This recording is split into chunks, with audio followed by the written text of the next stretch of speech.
আসন্ন নির্বাচনে সবকটি আসনে ভোট পর্যবেক্ষণ করলেও কোনো মতামত বা পরামর্শ দেবে না ইউরোপীয় ইউনিয়ন। একথা জানিয়েছেন পর্যবেক্ষক দলের প্রধান ইভার সিজাবস। প্রধান নির্বাচন কমিশনারের সঙ্গে বৈঠকের পর এই কথা জানান তিনি।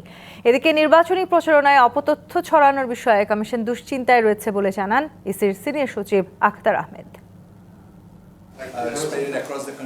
ত্রয়োদশ জাতীয় সংসদ নির্বাচন ও গণভোটের বাকি আর মাত্র কয়দিন। নির্বাচন ঘিরে প্রধান নির্বাচন কমিশনারের সঙ্গে নিয়মিত বৈঠক করছেন রাজনৈতিক দলের প্রতিনিধি, দেশি বিদেশি পর্যবেক্ষক সহ বিভিন্ন অংশীজনরা।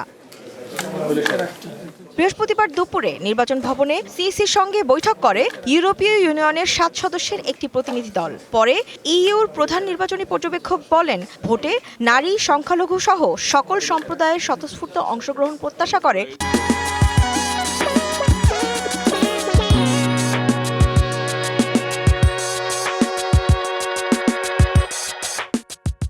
ইউরোপীয় ইউনিয়ন।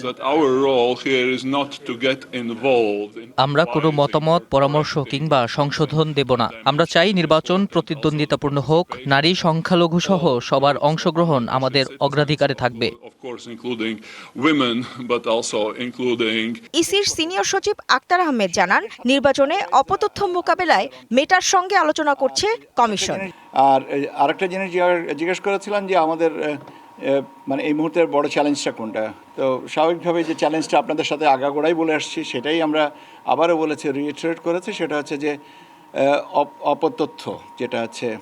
এ পর্যন্ত 116টি আসনে ব্যালট পেপার পাঠানো হয়েছে। এছাড়া বাকি আসনগুলোতে ব্যালট পেপার 7ই ফেব্রুয়ারির মধ্যে পৌঁছানো হবে বলেও জানান ইসি সচিব।